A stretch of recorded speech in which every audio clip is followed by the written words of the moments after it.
Hey everybody, welcome to my channel. This is Vasundhara Singh and in this video हम पढ़ने वाले हैं physical geography का chapter rocks. So this is the part 2 of this same chapter. हमने पिछले video में पढ़ा था about the igneous rocks and we have also started with the sedimentary rocks, right. So आगे का जो चैप्टर है, जो रिमेनिंग पार्ट है, वो हम इस वीडियो में कवर करने वाले हैं. ओके, सो सेडिमेंट्री रॉक्स क्या होता है ये हमने पढ़ लिया था. अलॉन्ग विद दैट हमने सेडिमेंट्री रॉक्स की कैरेक्टरिस्टिक्स को भी समझ लिया था. Okay, so now it's time to know the classification of sedimentary rocks. ठीक है, तो इनको क्लासीफाई किया गया है on the basis of nature of sediments, यानी कि जो सेडिमेंट्स हैं उनका नेचर कैसा है उस बेसिस पे इनको क्लासीफाई किया गया है. सबसे पहले मैकेनिकली फॉर्म्ड या फिर हम कह सकते हैं क्लास्टिक रॉक्स. ठीक है, जिसके एग्जांपल्स में हो जाएगा sandstones, conglomerates, clay rock and shale.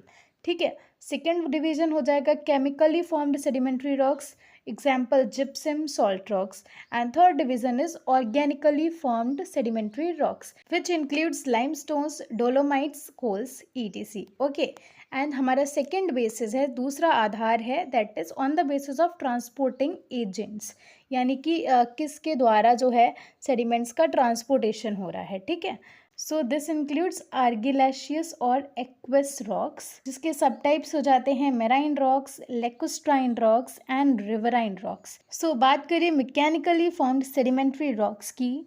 So previously formed rocks are subjected to mechanical और physical disintegration and thus the rocks are broken into fragments of different sizes, यानी कि जो पहले से रॉक्स हैं, जो पहले से पत्थर हैं, उनका जो है डिसइंटीग्रेशन होता है, वो फ्रेगमेंटेड हो जाते हैं. Why? Because of some reason, जैसे कि वेदरिंग हो सकता है, इरोजन हो सकता है. This could be the possible reason जिनकी वजह से जो हमारे पहले से रॉक्स हैं वो फ्रेगमेंटेड हो जाते हैं, वो टूटने लगते हैं अलग अलग साइज़ के फ्रेगमेंट्स में. ठीक है, एंड ये जो फ्रेगमेंटेड रॉक मटेरियल होता है, ये जो छोटे छोटे टुकड़े होते हैं, है ना, अलग अलग साइज़ के जो फ्रेगमेंट्स होते हैं रॉक के, ये सोर्स बनते हैं हमारे क्लास्टिक सेडिमेंट्री रॉक्स के फॉर्मेशन के. ठीक है, so these materials are obtained, transported and deposited at suitable places by different exogenous processes like running water, wind, glaciers and seas. यानी कि ये जो छोटे छोटे हमने बताया ना फ्रेगमेंट्स हैं, इनको ट्रांसपोर्ट किया जाता है, किसके द्वारा करा जाता है?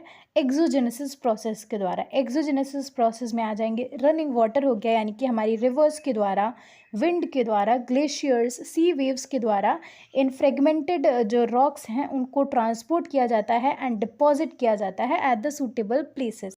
सो इस ग्रुप के कुछ इंपॉर्टेंट मेंबर्स हैं which are sandstones, conglomerates, silt, shale, clay, etc. ठीक है, तो सैंडस्टोन्स की बात करें तो ये बनते हैं ज़्यादातर सैंड ग्रेन्स के सीमेंटेशन से, यानी कि सैंड ग्रेन्स होते हैं उनका जब ट्रांसपोर्टेशन होता है, डिपोजिशन होता है, एंड जब वो ठोस हो जाते हैं, वो पत्थर बन जाते हैं, है ना, वो कंसोलिडेट हो जाते हैं, तो वो बनते हैं हमारे सैंडस्टोन्स. ठीक है, सिंपल सी चीज़ है, सैंड ग्रेन से बनते हैं सैंडस्टोन्स. ठीक है, सेकेंड है कॉन्ग्लोमेरेट्स. तो ये बनते हैं by the cementation and consolidation of pebbles of various sizes together with sand.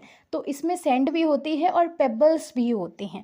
Pebbles का मतलब होता है इन सिंपल भाषा छोटे छोटे पत्थर, बहुत छोटे छोटे पत्थरों का होना. ठीक है, तो पेबल्स और सैंड के कंसोलिडेट होने पे, है ना, जब वो चीज़ें सॉलिडिफाई हो जाती हैं, हार्ड हो जाती हैं, तब वो बनता है हमारा conglomerates. Third type is clay rock and shale. So clay rocks बनते हैं by the deposition and cementation of fine sediments. बहुत ही जो बारीक सेडिमेंट्स होते हैं, बहुत ही ज़्यादा जो फाइन हमारे सेडिमेंट्स होते हैं, उनके सीमेंटेशन से बनता है क्ले रॉक या फिर शेल वी कैन से. ठीक है, नेक्स्ट सब type is chemically formed sedimentary rocks. ठीक है, तो रनिंग वाटर जो हमारा होता है, कई बार उसमें केमिकल मटेरियल्स होते हैं. ठीक है, जब ये वाला जो वाटर है ये किसी भी रॉक के कांटेक्ट में आता है, ठीक है, बिकॉज इसमें केमिकल ऑलरेडी है. ठीक है, एंड जब वो वाटर किसी भी रॉक के कांटेक्ट में आएगा, तो जो भी उसमें उस रॉक में जो भी सॉल्युबल मटेरियल होगा, यानी कि रॉक में ऐसा कोई मटेरियल होगा जो कि इस पानी में प्रेजेंट केमिकल से घुल सकता है. ठीक है, तो वो तो उस रॉक से निकल जाएगा. ठीक है, सो इस टाइप के मटेरियल को बोला जाता है केमिकली डिराइव्ड या फिर केमिकली फॉर्म्ड सेडिमेंट. ठीक है, केमिकली ये सेडिमेंट्स बनते हैं, एंड ये जो केमिकल मटेरियल्स हैं जब ये सेटल डाउन हो जाते हैं पानी में, नीचे सेटल हो जाते हैं, ठीक है, and then this get cemented, compacted, जिससे कि हमारे केमिकल सेडिमेंट्री रॉक्स बनते हैं. यानी कि जो केमिकल हमने रॉक से ले लिया, ठीक है, पानी ने जो केमिकल रॉक से ले लिया, ठीक है। अब वो जो मटेरियल है वो क्या होगा, वो पानी में नीचे सेटल डाउन हो जाएगा, ठीक है। धीमे धीमे करके जो है वो ऐसे इकट्ठा होता जाएगा, डिपॉजिट होता जाएगा, एंड वो फाइनली जो है हार्ड हो जाएगा, सॉलिडिफाई हो जाएगा, सीमेंटेड हो जाएगा, एंड जिससे हमारे बनेंगे केमिकल सेडिमेंट्री रॉक्स, जिसके एग्जाम्पल्स में आ जाते हैं जिप्सम या फिर सॉल्ट रॉक्स, ठीक है। Okay, next one is organically formed sedimentary rocks, ठीक है। सो ये रॉक्स कैसे बनते हैं, देखो यहाँ पर जो सेडिमेंट्स होंगे वो होंगे प्लांट्स और एनिमल के डिकम्पोजिशन के, ठीक है। यानी कि जब प्लांट्स या फिर एनिमल्स हमारे डिकम्पोज होते हैं, डिसइंटीग्रेट होते हैं, तब जो सेडिमेंट्स बनते हैं वो ऑर्गेनिक सेडिमेंट्स हुए, है ना। वो ऑर्गेनिक सेडिमेंट्स हुए because they are formed from plants and animals, ठीक है। अब ये जो सेडिमेंट्स हैं जब ये डिपॉजिट होंगे, कंसोलिडेट होंगे, सॉलिडिफाई होंगे, तब हमारे बनेंगे ऑर्गेनिक सेडिमेंट्री रॉक्स, ठीक है। It is very simple. Okay okay, now next हमारा क्लासिफिकेशन है on the basis of transporting agents, ठीक है। So argillaceous rocks are also called as aqueous rocks because these are formed in water areas. Aqueous rocks को argillaceous भी कहा जाता है, क्यों कहा जाता है, बिकॉज यहाँ पर सबसे ज़्यादा डोमिनेटिंग होती है क्ले, ठीक है। इन रॉक्स में जो है क्ले की काफ़ी ज़्यादा अच्छी खासी मात्रा पाई जाती है। सो आर्गिलेशियस रॉक्स को फर्दर सब डिवाइड किया गया है 3 टाइप में, जिसमें कि number first will be marine argillaceous sedimentary rocks. तो ये बनते हैं by the deposition and consolidation of sediments in the oceans and sea, ठीक है। तो मैराइन आर्गिलेशियस सेडिमेंट्री रॉक की जो कैरेक्टरिस्टिक है वो ये है कि ये बनते हैं ओशंस और सीज में, ठीक है। Then second sub type is lacustrine argillaceous sedimentary rocks. तो ये बनते हैं because of deposition and consolidation in lake environment, ठीक है। डिफरेंस वही है कि कहाँ पर बन रहे हैं। तो पहला है हमारा ओशन और सी वाला, second one is in the lake, and the third one is riverine argillaceous sedimentary rocks, जो कि बनते हैं because of the deposition of sediments in the riverine environment, ठीक है।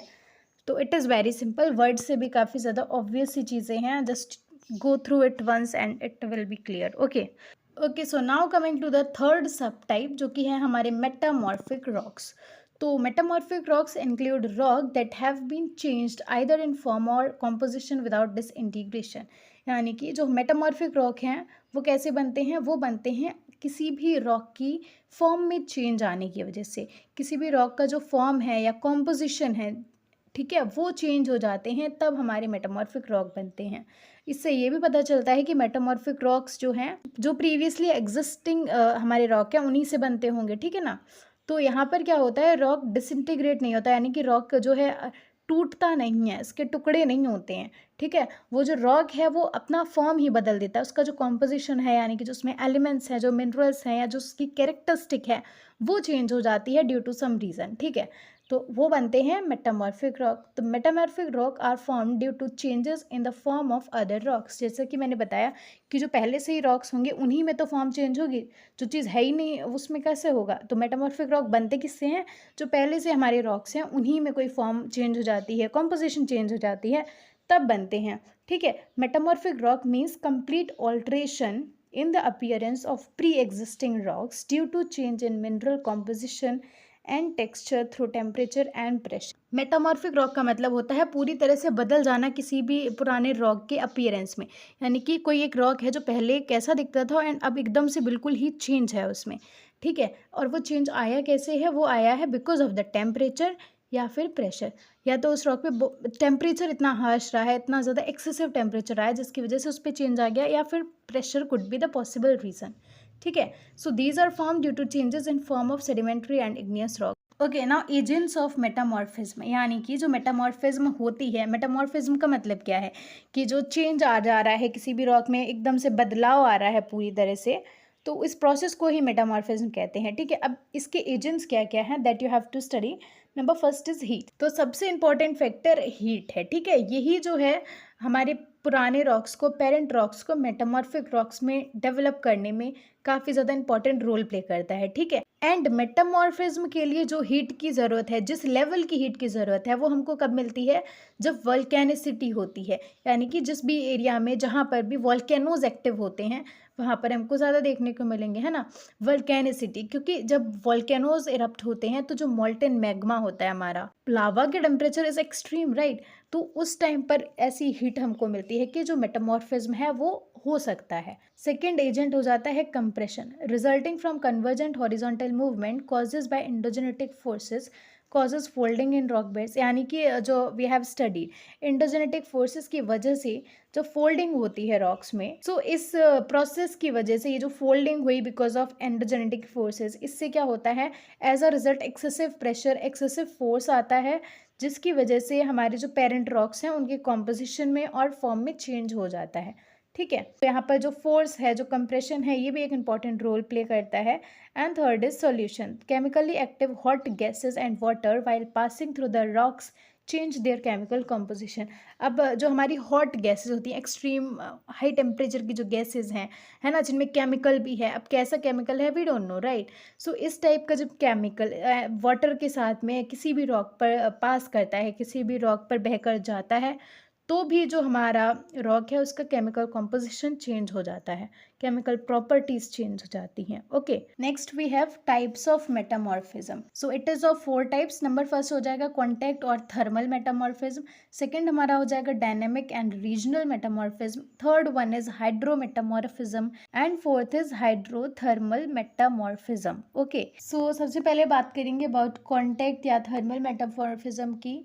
तो it takes place when the mineral composition of the surrounding rocks known as aureolus is changed due to intense heat of intruding magma.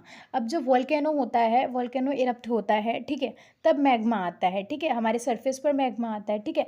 अब इस magma की जो intense heat होती है, इसकी वजह से आसपास के जो रॉक्स हैं उनका मिनरल कॉम्पोजिशन बदल जाता है, ठीक है। एंड यही जो प्रोसेस है मेटामॉर्फिज्म का, इसी को बोला जाता है कॉन्टेक्ट मेटामॉर्फिज्म।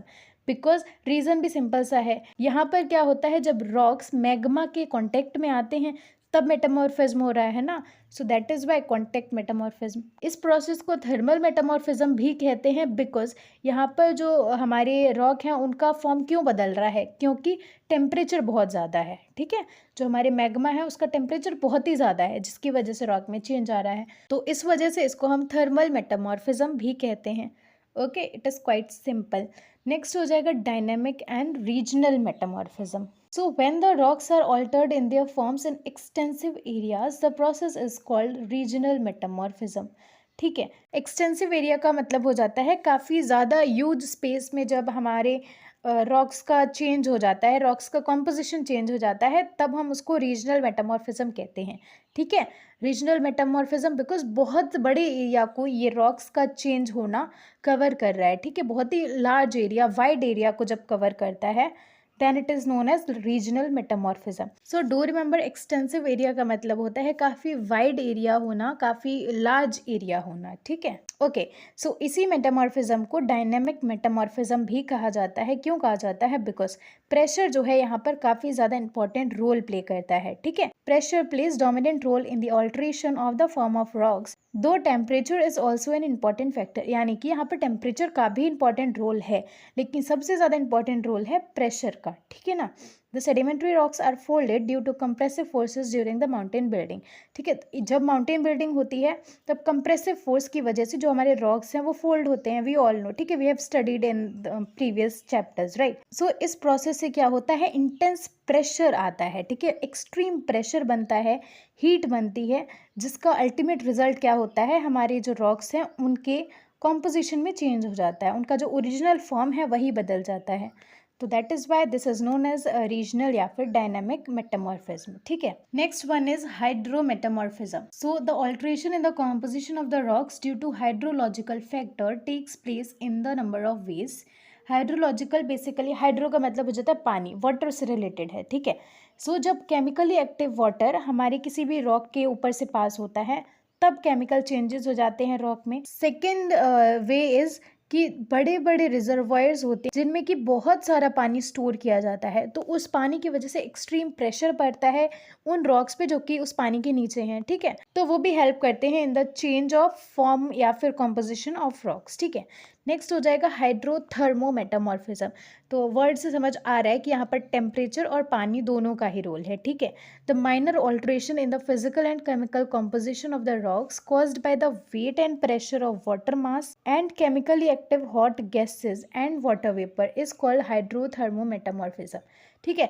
बेसिकली ये वाला जो मेटामॉर्फिज्म है ये जियोग्राफिकली अगर हम बात करें ये उतना ज़्यादा इंपॉर्टेंट नहीं है, but if it is given in your context, अगर बुक में है तो that is why I have also told you. So if in case you don't know, I am studying from the book physical geography by Savinder Singh and उसी को as a preference मैंने लिया है for the notes of the videos as well. So yeah, if you are studying with it then you can relate, काफ़ी ज़्यादा detailed chapters हैं and I am also trying कि मैं हर एक पॉइंट हर एक टॉपिक को उसी बुक से कवर कर लूँ, भले the videos are getting lengthy और whatever, I am just trying to convey what I have studied, okay.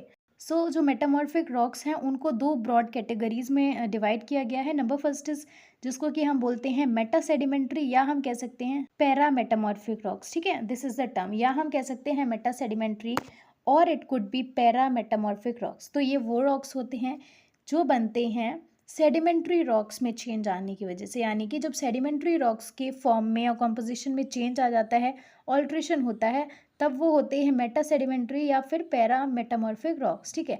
जिसके एग्जांपल्स में आ जाएगा जब लाइमस्टोन से मार्बल्स बन जाते हैं, सैंडस्टोन से क्वार्ट्जाइट्स बनते हैं, या वी कैन से शेल्स और क्लेस से स्लेट्स बनते हैं।